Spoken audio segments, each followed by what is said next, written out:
इनायत করেছেন। আমরা আমাদের মহান মনিবের দরবারে আল্লাহ তাআলার শুকরিয়া আদায় করছি। আলহামদুলিল্লাহ, লাখো সালাম বর্ষিত হোক সর্বকালের সর্বশ্রেষ্ঠ ব্যক্তি আমাদের প্রিয় নবী বিশ্ব নবী মুহাম্মদুর রাসূলুল্লাহ সাল্লাল্লাহু আলাইহি ওয়াসাল্লামের প্রতি। সাহাবায়ে কেরামের জান্নাতের সুউচ্চ মর্যাদা, শাহাদাতের শাহাদাতের কবুলিয়ত আল্লাহ তাআলার কাছে কামনা করছি, আল্লাহ যেন কবুল করেন বলে আমিন। হাজিরিন, আমরা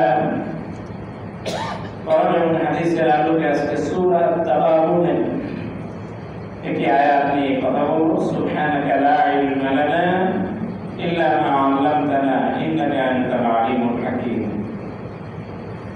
আগেও এই বিষয়ে আলোচনা হয়েছে, আপনাদেরকে পুনরায় স্মরণ করিয়ে দেওয়ার জন্য সূরা তাবারুনের 14 নম্বর আয়াতে আল্লাহ তাআলা বলেন, ইয়া আইয়ুহাল্লাযীনা আমানু, হে তোমরা যারা ঈমান এনেছো, ইন্না মিন আজওয়াজিকুম, নিশ্চয়ই তোমাদের কারো কারো স্ত্রী, ওয়া আওলাদিকুম, এবং তোমাদের কারো কারো সন্তান, আদুওয়াল লাকুম, তোমাদের দুশমন, ফাহযারুহুম, তাদের ব্যাপারে সতর্কতা এবং সাবধানতা অবলম্বন করো। কে বলছেন কথাটা?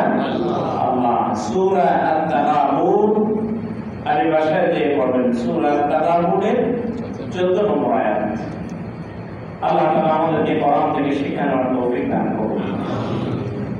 আল্লাহ রাব্বুল আলামিন পাশাপাশি সূরা আত-তুরের 21 নম্বর আয়াতে বলেন, আল্লাযীনা আমানু ওয়াত্তাবাউহুম ওয়াল্লাযীনা আমানু ওয়াত্তাবাআতহুম যুররিয়্যাতুহুম, যারা ঈমান এনেছে এবং তাদের সন্তানেরা ঈমানের ব্যাপারে তাদের অনুগামী, তাদের অনুসরণ করেছে, আলহাকনা বিহিম যুররিয়্যাতুহুম, আমি আল্লাহ তাআলা তাদের বংশধরদের সহ আল্লাহর জান্নাতে, আমি আমার জান্নাতে তাদেরকে একত্রিত করব।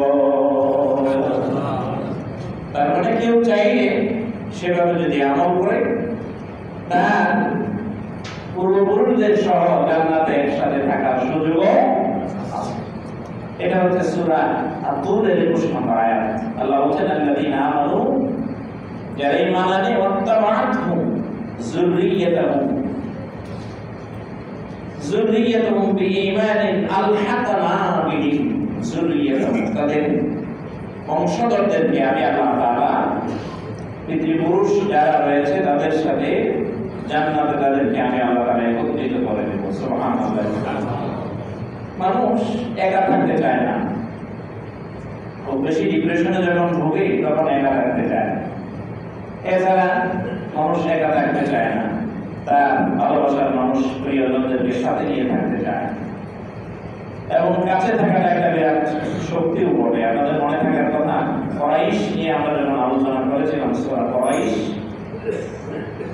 এই পারস্য শব্দের অর্থ হচ্ছে একত্রীকরণ। কুরাইশরা মক্কায় ছড়িয়ে ছিটিয়ে ছিল, সব লোকজন একসাথে হইল, তাদের বংশের এক লোক উদ্যোগ নিয়ে তাদের সবাইকে একসাথ করলো, তাদের শক্তি বৃদ্ধি পেল। এবং মক্কায় কুরাইশরা এত বেশি প্রভাবশালী ছিল, তাদের ব্যাপারে কথা বললে কেউ সাবধানে কথা বলতে হবে, এটা একটা শক্তি। এজন্য সূরা আত-তাগাবুনে আল্লাহ তাআলা বিপরীত কথা বলেছেন, সতর্কতামূলক।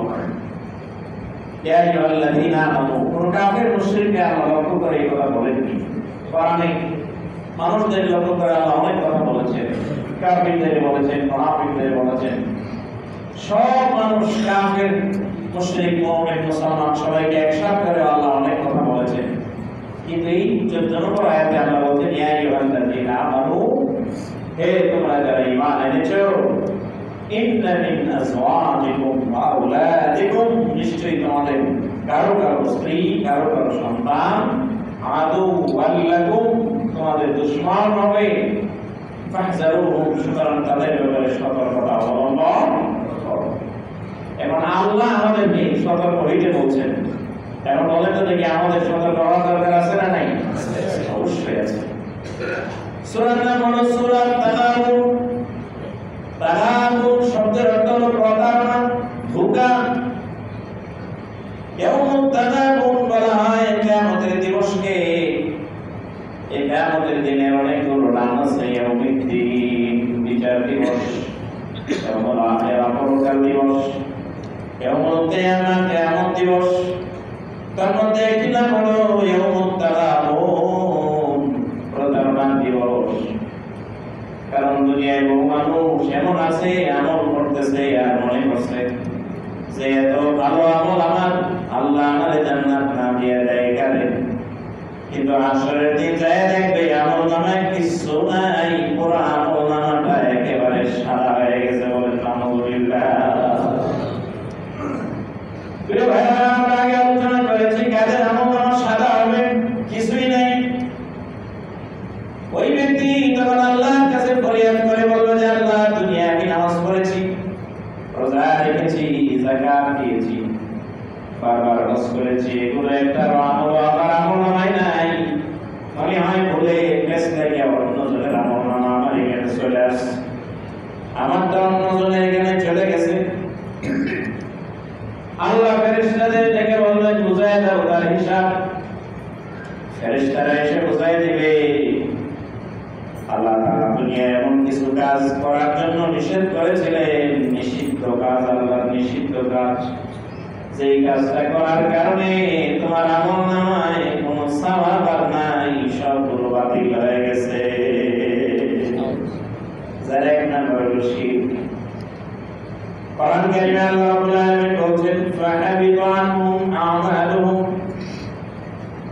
শিরকের মধ্যে শিরকের সাথে সম্পৃক্ত যে যার আমলনামায় শিরক আছে, সব আমল বাতিল, কোনো আমল তার কাজে আসবে না। নামাজ, রোজা, হজ, যাকাত সব বাদ। হাসরের দিন যায় দেখবে আমলনামা সাদা হয়ে গেছে। দেখায় তাহলে তখন দুনিয়ায় মনে করছিল যে আমল অনেক আছে, কিন্তু কিয়ামতের ময়দানে যায় যদি দেখে যে কিছুই নাই, ওই সে দারুণ ভাবে প্রতারিত হবে। ওই মানুষগুলো আল্লাহকে প্রতারিত করার চেষ্টা করবে। কোরআন কারীমে আল্লাহ রাব্বুল আলামিন বলেছেন কিছু কিছু মানুষ আছে এমন যারা শপথ করে বলবে আল্লাহি রাব্বিনা ওয়া মা কুননা মুশরিকিন, আল্লাহ আমি তো দুনিয়ায় কোনোদিন শিরক করি নাই, শিরক করা তো দূরের কথা, ওর কাছেও যাই নাই। আল্লাহ তাআলা যখন বুঝাই দিবেন অমুক দিন এই সময়ে তোমার আমলনামায় আছে, ওই সময়ে যায় পীরের দরবারে যায়, পীরের মাজারে যায় সিজদা দিছিলেন, স্বীকার করবে দেওয়া দিয়েছিল। আল্লাহ বলবেন এটাই ছিল শিরক। এক সিজদা দেওয়ার কারণে তোমার জীবনের সব আমল আমি আল্লাহ বাতিল করে দিয়েছি। নামাজ, রোজা, হজ, যাকাত কোনো কাজে আসবে না। এজন্য কোন কাজগুলো করলে পরে আমল বিনষ্ট হয়ে যায়, ভালো আমল করার আগে ওই মন্দ আমলগুলো থেকে আমাদেরকে দূরে থাকা বড় বেশি প্রয়োজন। আর না হয় আমল করবেন ভালো, হাসরের দিন দেখা যাবে যে আমল নামায় কিছুই নাই, প্রতারিত হওয়া লাগবে। শুধু তাই নয়, মানুষগুলো প্রতারিত হবে। বহু মানুষ দুনিয়ায় ধারণা করে উঠবে অমুকের কাছ থেকে সাহায্য পাবে, তমুক তাকে সহযোগিতা করবে, আসলে আর ময়দানে। এজন্য বহু মানুষ দুনিয়ায় আমল বাদ দিয়ে দিছে, গানও বানাইছে। এমন আছে আমার মুক্তার, আছে আমার ব্যারিস্টার, শেষ বিচারের হাইকোর্টে তিনি আমায় করবেন পার। যায় দেখবে যার মুক্তার হওয়ার কথা ছিল, যার ব্যারিস্টার হওয়ার কথা ছিল, তার অবস্থাই বড় খারাপ হয়ে গেছে। মুক্তারি করবে, ব্যারিস্টারি করবে, সে নিজেই আসামি হয়ে আছে। এই মানুষগুলো যখন প্রতারিত হবে হাসরের ময়দানে, এজন্য আল্লাহ রাব্বুল আলামিন হাসরের দিনে একটা নাম দিয়েছেন ইয়াউমুত তাগাবুন, প্রতারণার দিবস। বহু মানুষ প্রতারিত হবে সেদিন।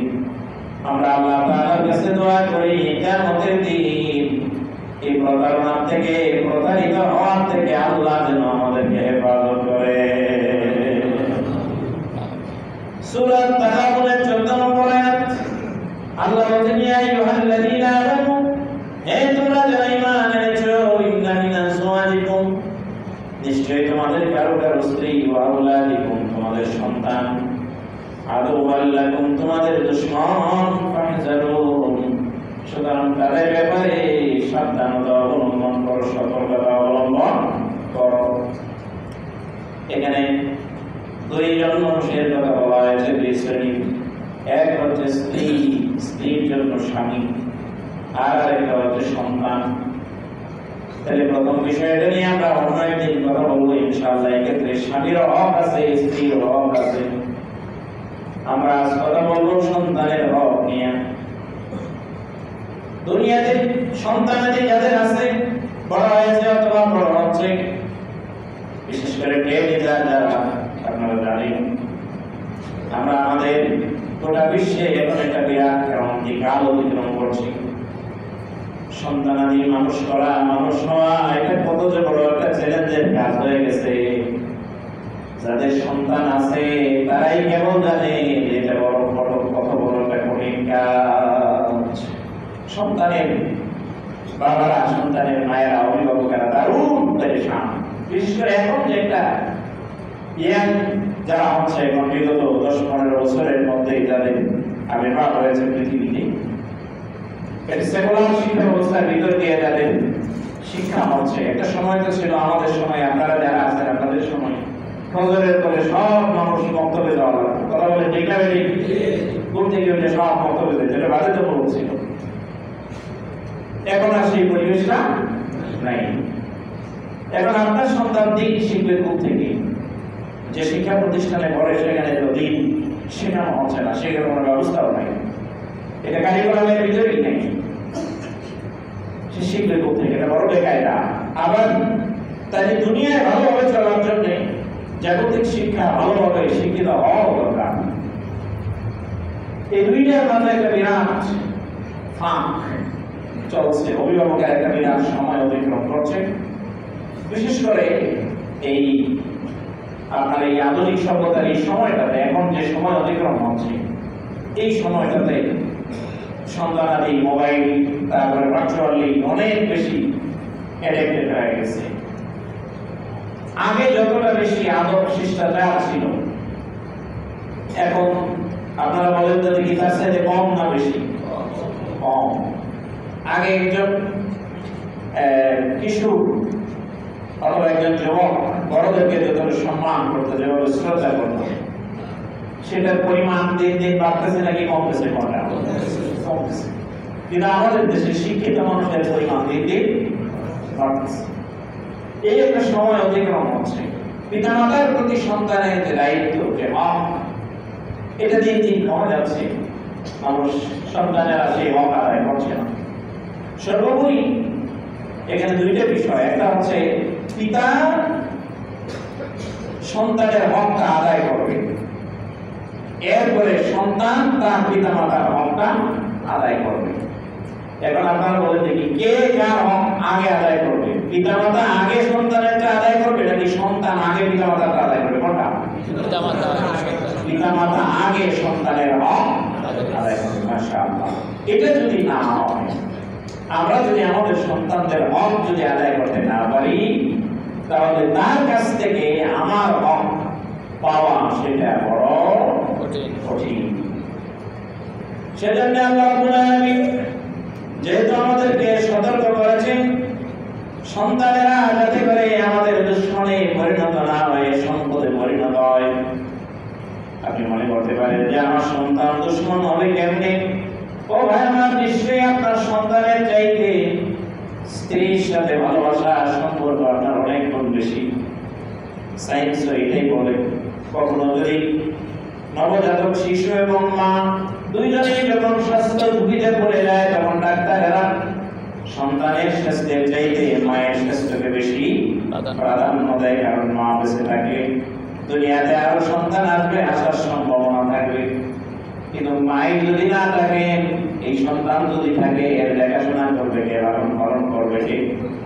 সেজন্য নিঃসন্দেহে মায়াকে এ ব্যাপারে অগ্রাধিকার দেওয়া হয়।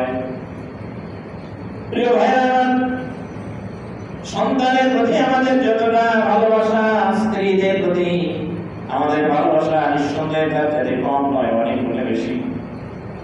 এক একজনের ভালোবাসার ক্রাইটেরিয়া এক এক রকম যদিও, কিন্তু বাস্তব বিষয় হলো যার সাথে এত ভালোবাসা, এত মধুর সম্পর্ক, সেই স্ত্রী যদি কখনো পুরুষ নির্যাতনের মামলা যদি যায় করে যে আমাকে নির্যাতন করেছে আমার স্বামী, স্ত্রী যদি থানায় যায় মামলা করে, কোর্টে যায় যদি মামলা করে, আচ্ছা বলেন দেখি যে স্ত্রী মামলা করবে তার সাথে স্বামীর সম্পর্ক যথাযথ থাকবে নাকি শত্রুতা তৈরি হবে? কোনটা? শত্রুতা তৈরি হবে।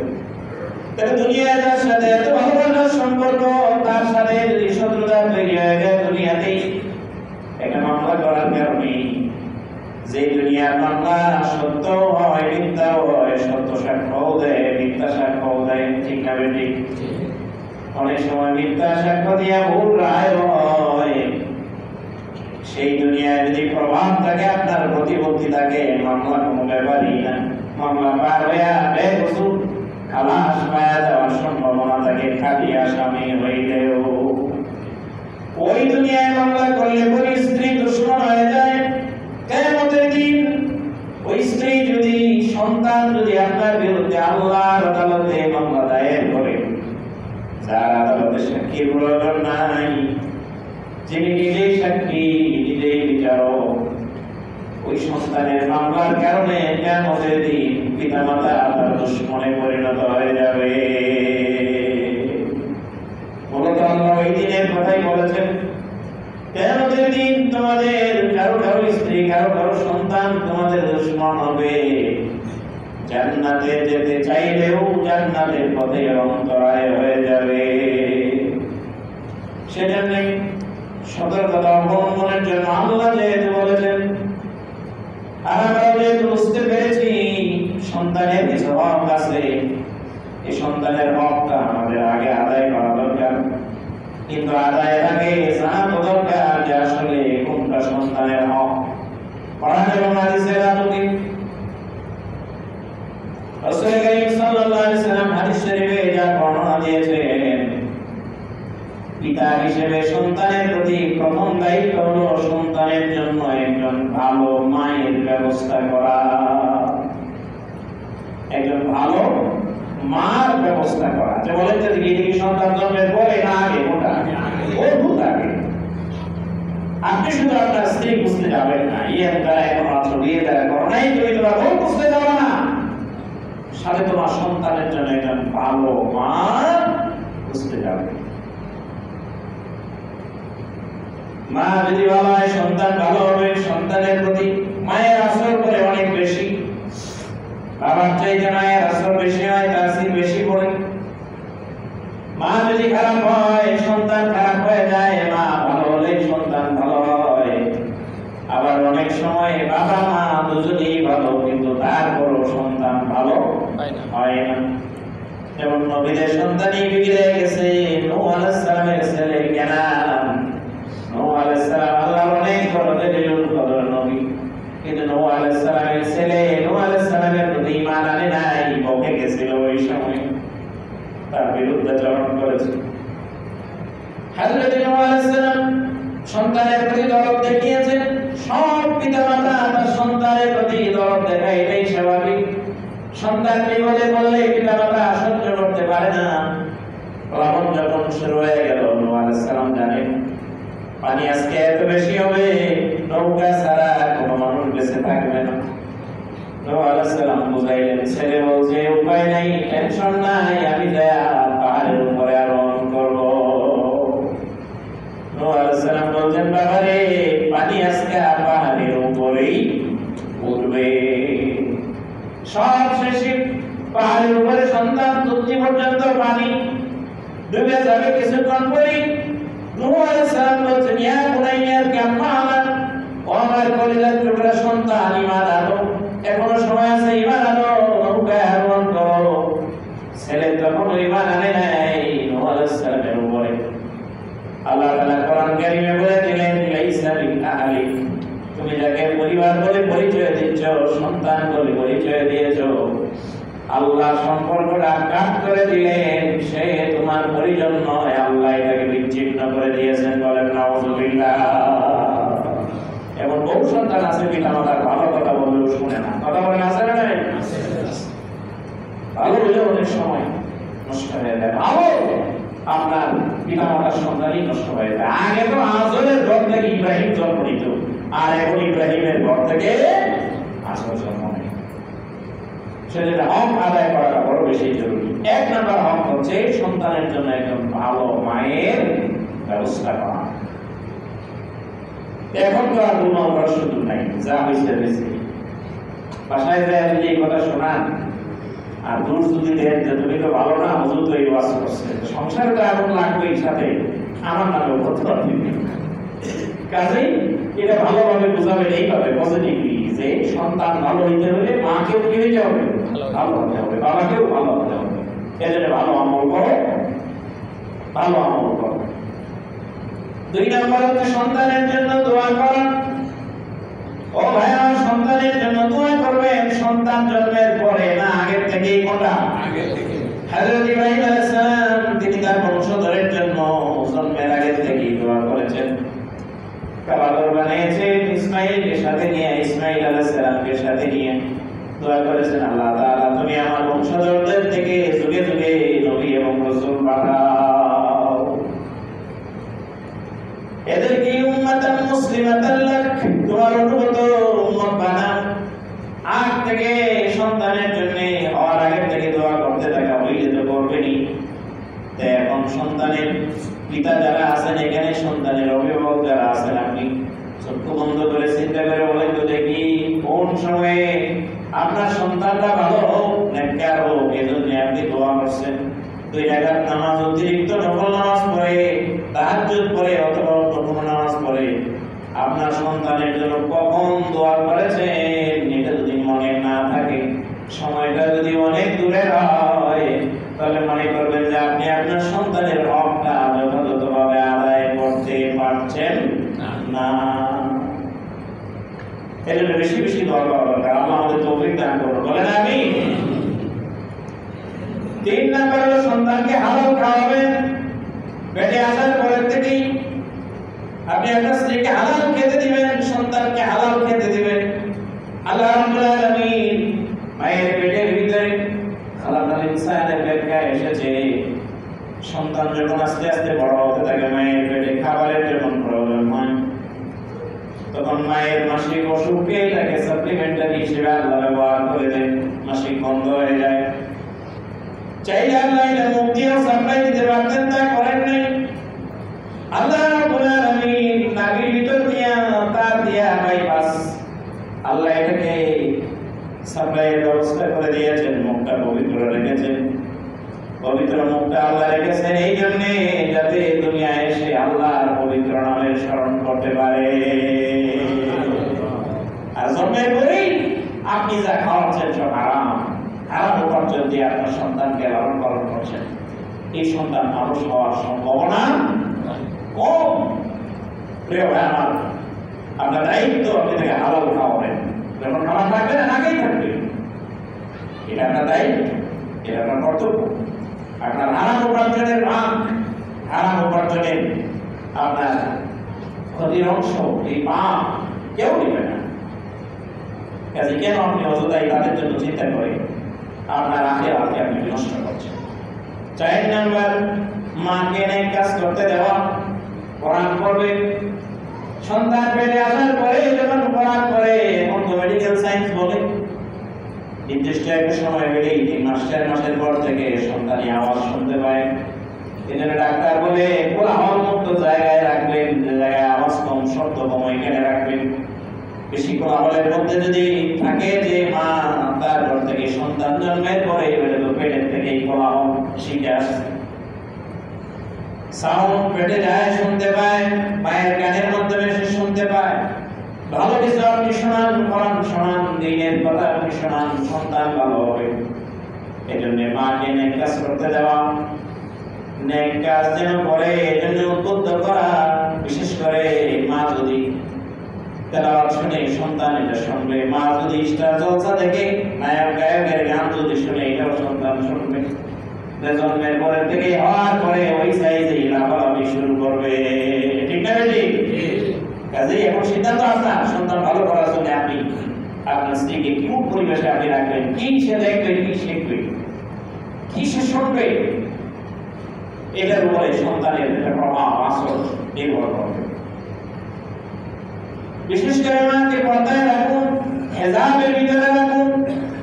যে মায়ের পেট বাইরে বের হইলে খালি থাকে, উদান থাকে, পরপর দেখে, ওই পেটের ভিতর থেকে কখনো ভালো সন্তান আল্লাহর ওই জন্য গ্রহণ করতে পারে না। এটা হয় না, এটা হয় না। প্রিয় ভাইরা, আমার এই জন্যে আপনি স্ত্রীর প্রতি যত্নবান হন। এরপরে জন্মের পরে তার কানে আজান দেন, বহুবার শুনছেন আপনারা, জন্মগ্রহণ করলে পরে আজান দিবে কানে, কানে আজান দিবে। ক্লিনিকে হইলে এখন এটা হয় না, অনেকে আজান দেয় না, জন্মের পরে আজান দেওয়ার ব্যবস্থাও নেই। সেজন্য ক্লিনিকের মালিকরা তাদের এই ব্যাপারে সাবধান হওয়া দরকার। আপনি ভিডিও দিয়ে অথবা অডিও দিয়ে আজানটা শোনায় দেন না, আপনি নিজে আজান দিতে পারলে আরো ভালো। শরীরে আসছে আযানা রাসূলুল্লাহ সাল্লাল্লাহু আলাইহি ওয়াসাল্লাম, রাসূল সাল্লাল্লাহু আলাইহি ওয়াসাল্লাম নিজে আযান দিয়েছেন ফি উযুনি হাসান ওয়া হুসাইন। হাসান এবং হুসাইন জন্মের পরে নানা হিসেবে আল্লাহর নবী নিজে আযান দিয়েছে। তা আপনি আযান দিবেন, এই জন্য আরেকজনের ব্যবহার করা দরকার কি ভাই? আযানটা যদি আপনি না শিখেন হইল, আযান আপনি তাকে শোনায় দেন। এরপরে সন্তান জন্মের পরে 7 দিনের দিনে তার নাম ফিক্সড করবেন, নিশ্চিত করবেন 7 দিনের দিনে যে তার নাম এটাই। এটা হলো সুন্নাহ। 7 দিনের দিনে বিশেষ কোনো সমস্যা যদি না থাকে মেডিকেলের দিক থেকে, তাহলে চুল মুন্ডন করে চুলের সমপরিমাণ রৌপ্য মুদ্রা সদকা করে দিবেন, দান করে দিবেন। সহজ। চুল মুন্ডন করার পরে আপনি চুল নিয়ে দোকানে ওজন দেয়া ওই পরিমাণ রূপা, এটা মূল্য কত হয় ওইটা দিয়ে দিলেন, অথবা রূপা দিয়ে দিলেন, দান করে দিলেন। রাসূলুল্লাহ সাল্লাল্লাহু আলাইহি ওয়াসাল্লাম হাসান এবং হুসাইনের জন্মের পরে 7 দিনের দিনে চুল মুন্ডন করে চুলের সমপরিমাণ রৌপ্য মুদ্রা আল্লাহর রাস্তায় সদকা করে দিয়েছে। এরপরে বড় একটা সুন্নাহ, এই সুন্নাহটি মারা যাচ্ছিল প্রায় 7 দিনের দিনে আকিকা দেওয়া। বলেন কয় দিনের দিনে? আমরা কারা যে কে বুদ্ধি দিল, কখন কে মাসালা দিল, এই আকিকা খেলতে খেলতে সব নিয়ে কোরবানির মধ্যে নিয়ে ফেলেছে। কোরবানির সময় সব আকিকা গরুর মধ্যে কোরবানি দেয়, দেওয়ার পরে ওইখানে 1 নাম 2 নাম আকিকা দেয়। আপনি জেনে রাখবেন, আকিকা যতগুলো হাদিস আছে একটা হাদিসও গরু দিয়ে উঠের কথা নাই, সব গরু ছাগলের কথা। সামর্থ্য থাকলে আপনি 7 দিনের দিনে দিবেন, তাতে যদি না পারেন অন্তত 1 দিনের দিনে, তাও যদি আপনি না পারেন তা দেওয়ার জন্য না দিতে পারলে কিছু করার নেই। কিন্তু সামর্থ্য থাকার পরও ঢিল্লায় এটাকে আপনি কোরবানির সাথে নিয়ে মিশাবেন, রাসূলুল্লাহ সাল্লাল্লাহু আলাইহি ওয়াসাল্লাম। রাসূল তার সাহাবীদের সামর্থ্য থাকার পরেও আকিকাকে কোরবানি পর্যন্ত দীর্ঘায়িত করেছেন, এমন কোনো মাসলাই নাই। আলহামদুলিল্লাহ, অনেকেই 7 দিনের দিনে তার সন্তানের জন্য আকিকা দিয়ে থাকেন, এটা সুন্নাত। ছেলে হলে 2টা, মেয়ে হলে 1টা ছাগল। সামর্থ্য কম থাকলে ছেলের জন্য 1টা দিয়ে দিলেও আকিকা আদায় হয়ে যাবে। আল্লাহ আমাদেরকে তার দ্বীনের উপরে আমল করার তৌফিক দান করুন, বলেন আমিন। সন্তান যখন আস্তে আস্তে বড় হইতে থাকে, তখন আসলে সে আব্বা আম্মা এটা সে ডাকতে জানে না, এমনিতেই মুখ একসাথে করে তারপরে ছেড়ে দিলে আম্মা হয়ে যায়, তাই না? 2 টুট একসাথে করে ছেড়ে দিলে বাবা বাবা এমনিতেই হয়। আচ্ছা বলেন তো, যদি সন্তানের মুখে কোনো মা যদি শুনে যে তাকে মা বলে ডাকছে, কোনো বাবা যদি শুনে যে সন্তান তাকে প্রথম বাবা বলে ডাকছে, বাবা মার কাছে খুব কষ্টের হয় নাকি আমাদের হয়? কোনটা? আমাদের। প্রিয় ভাইরা আমার, ওই সন্তানের মুখে যদি আপনি আল্লাহ আল্লাহ ডাক তাকে যদি শেখান, এটা যদি আল্লাহ শুনেন যে আপনি তাকে এটা শিখাচ্ছেন, সন্তান একটু বড় হইতে থাকলে বাবা মারা যা বলে তার সাথে সাথে এটাই বলে। আচ্ছা বলেন তো, দেখি আল্লাহ খুশি হবেন নাকি বেজার হবেন? কোনটা? খুশি হবে। কাজেই আপনি যখন কিছু শেখাবেন তাকে আগে আপনি আল্লাহর নাম শেখান। আল্লাহ যেন আমাদেরকে তৌফিক দান করেন, বলেন আমিন। এরপরে বয়স যখন হবে তাকে আপনি কোরআন শিক্ষা দেবেন। এটা প্রত্যেক পিতামাতার উপরে ফরজ, সন্তানকে কোরআন শেখানো পিতামাতার উপরে ফরজ। প্রিয় ভাইরা, আমাদের জন্য এই ফরজের ব্যাপারে সাবধান হওয়া দরকার। আপনার ছেলে ইংলিশ মিডিয়ামে পড়ে কোনো আপত্তি নাই, স্কুলে পড়ে কলেজে পড়ে আপত্তি নেই। দেখেন তো সে কোরআনটা ভালোভাবে পড়তে পারে কিনা, কোরআনে যে কোনো জায়গায় খুলে দিলে সে তেলাওয়াত করতে পারে কিনা। যদি পারে তাহলে আপনি প্রশ্নে উত্তীর্ণ। আপনি তার ফিজিক্সের ব্যাপারে, কেমিস্ট্রির ব্যাপারে, গণিতের ব্যাপারে, ম্যাথের ব্যাপারে আপনি যতটা সচেতন, কোরআনের ব্যাপারে আপনি যদি ততটা সচেতন না হন, কিয়ামতের দিন আল্লাহর দরবারে হিসাব দেওয়া লাগবে। প্রিয় ভাইরা, আমাদের সন্তানের ব্যাপারে যত্নবান হন। রাসূলুল্লাহ সাল্লাল্লাহু আলাইহি ওয়াসাল্লামের হাদিস খুব ভালোভাবে শুনুন। আল্লাহর নবী বিশ্বনবী মুহাম্মদ সাল্লাল্লাহু আলাইহি ওয়াসাল্লাম বলেছেন, তোমরা তোমাদের সন্তানদের প্রথম 7 বছর ভালোভাবে যত্ন নাও, এরপরে 7 বছর তাকে উত্তম শিক্ষা দাও, এরপরে 7 বছর উত্তম সাহায্য দাও। ভালোভাবে বুঝেন, প্রথম 7 বছর যত্ন নাও, তার উত্তম যত্ন নাও, এরপরে 7 বছর তাকে উত্তম শিক্ষা দাও, এরপরে 7 বছর উত্তম সাহায্য দাও। এখন যদি বুঝে থাকেন, যদি মনে থাকে বলে দেখি, প্রথম 7 বছর ভালোভাবে তার যত্ন নাও। আলহামদুলিল্লাহ আমরা এটা করি, নিজেরা সিলেবাস করে সন্তানকে আমরা যত্ন নিই। এরপরে 7 বছর মানে 8 থেকে 14, পরে 7 বছর কি উত্তম শিক্ষা, আপনি আদব শিখাবেন, শিষ্টাচার শিখাবেন।